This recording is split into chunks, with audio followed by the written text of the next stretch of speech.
Yeah, good morning. Recapping Oklahoma. I know the coordinators have done some of that, but just think a lot of it comes down to some, you know, execution in all areas. Offense, defense gets up here and talk, but I think there's all areas where execution can be better.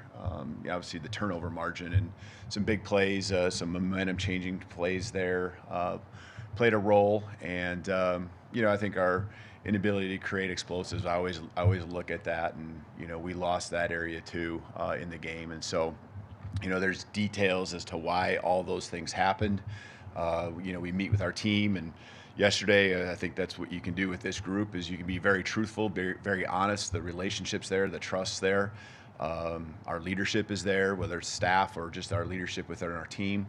And so, they want to know the facts. They want to know the details, and we address those. And our focus turns to the Iron Bowl now, and the excitement of that. We got to make sure we're focused on the next play and only the next play.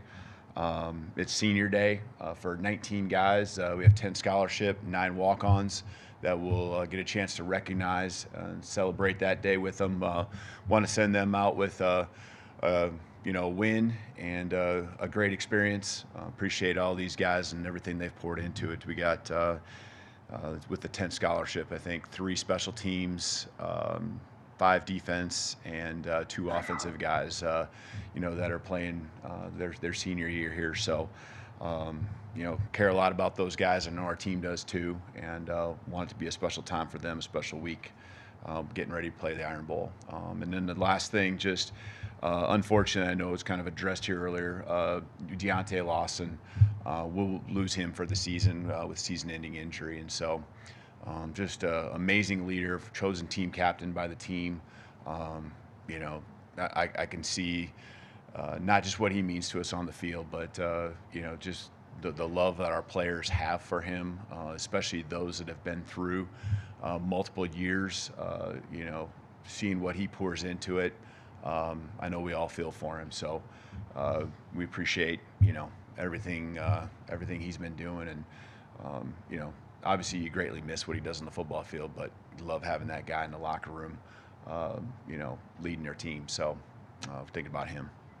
All right, thanks, Coach. Let's start with Chase on the far left. Coach, when you went back and watched video of the game, what did you think of the effort that Jaylen gave on the tackle on the pick six? Yeah, I mean, he's got to find a way to get him out. He's a good enough athlete to where either using the sideline or forcing a cutback, it's not something you spend a lot of time practicing. That's not a position he's in. He's got to find a way to get him out of bounds. And so I trust Jaylen to do a lot of things, and I trust that he can get him down. And so, find a way to get the defense out there, find some way possible, hold them to a field goal. Those are things we want to try to do. But it's not something you practice a lot, and I blow the whistle dead every time. Obviously, I don't want guys tackling each other in practice, especially the quarterback. So find a way, just that's what I would say. Go to Charlie here, far right.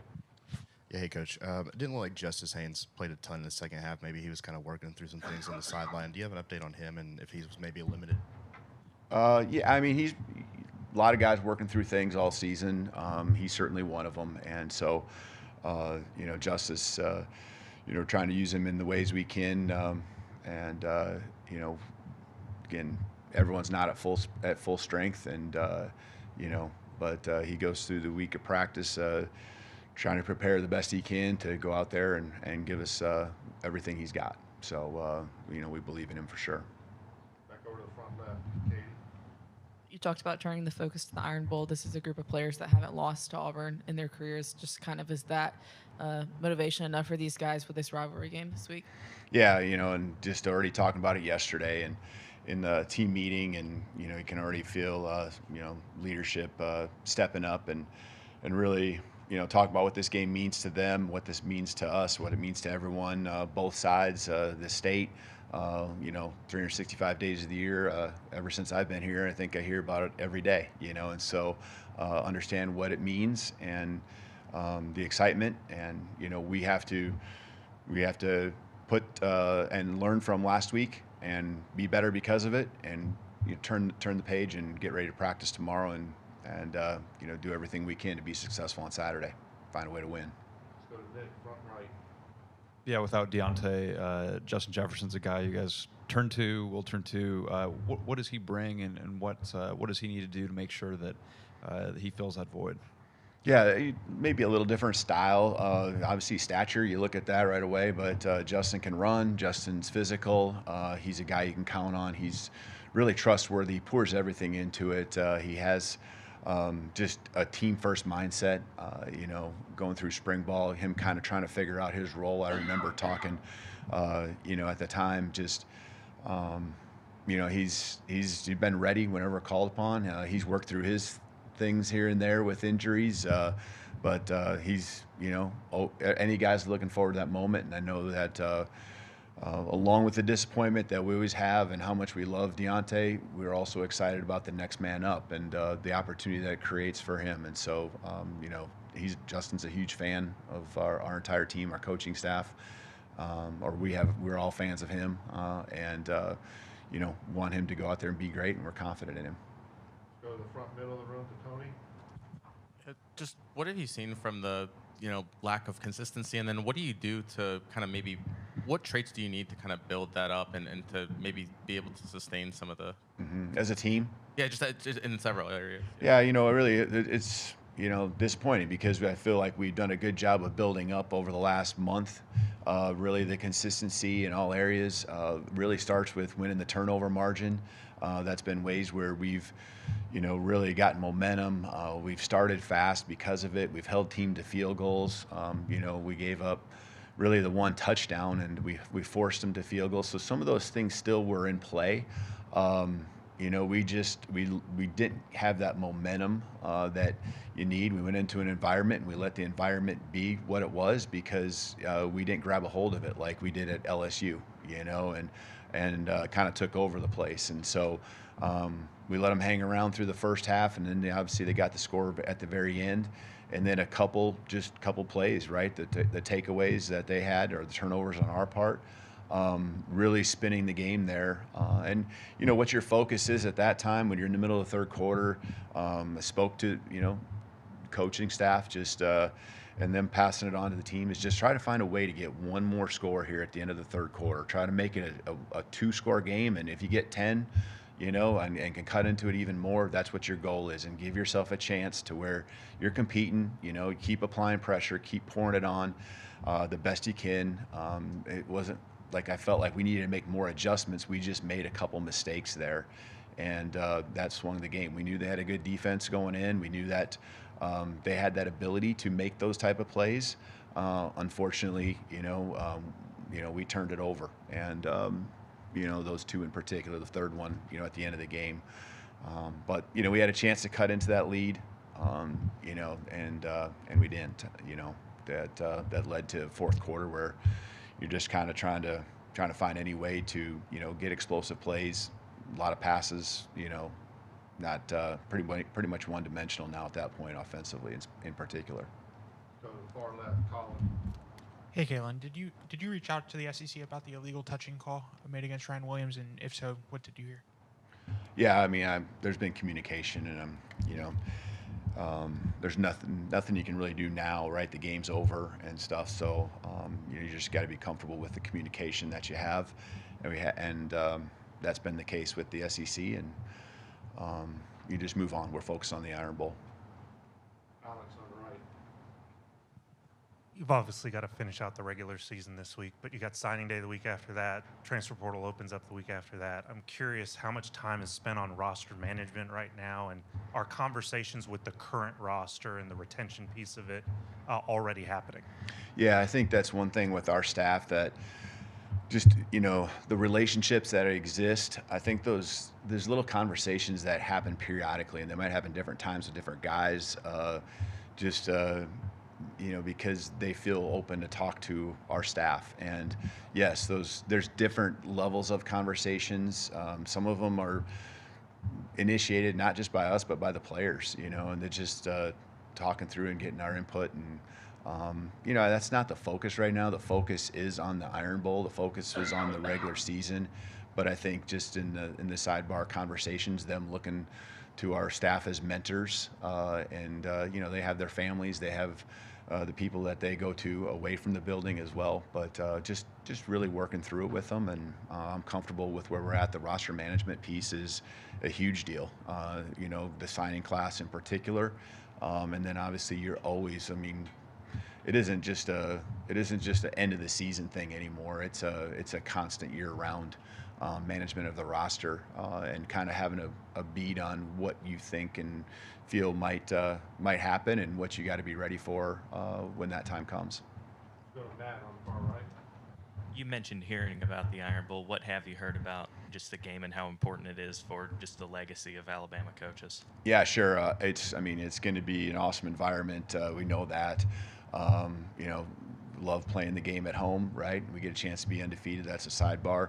No, but be undefeated at home, it's a big deal. It's always been a big deal to me, and that's where we're at as a team. But, you know, just, you know, this game, what it means to those that come from each side, and what it means to the state. It's talked about, and, you know, not just told to me, but talked about amongst everyone in their homes. And, you know, it's Thanksgiving weekend, so if you're not at the game, you're watching it with your friends and family.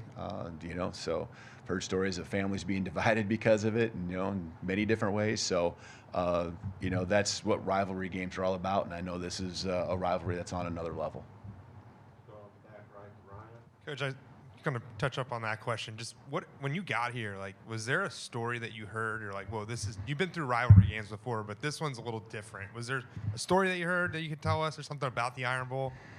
Yeah, I mean, not that there's a particular story or something that's just, you know, off the wall. I know those all exist, but I mean, I understand, you know, what took place a year ago, you know, and what it took to win that game.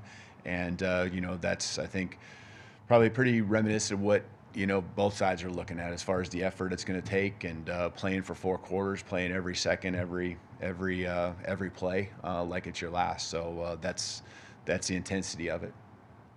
Let's go to EG, sorry. Coach, when you look at the game plan going into OU compared to the in-game adjustments made, how do you feel like those complemented each other?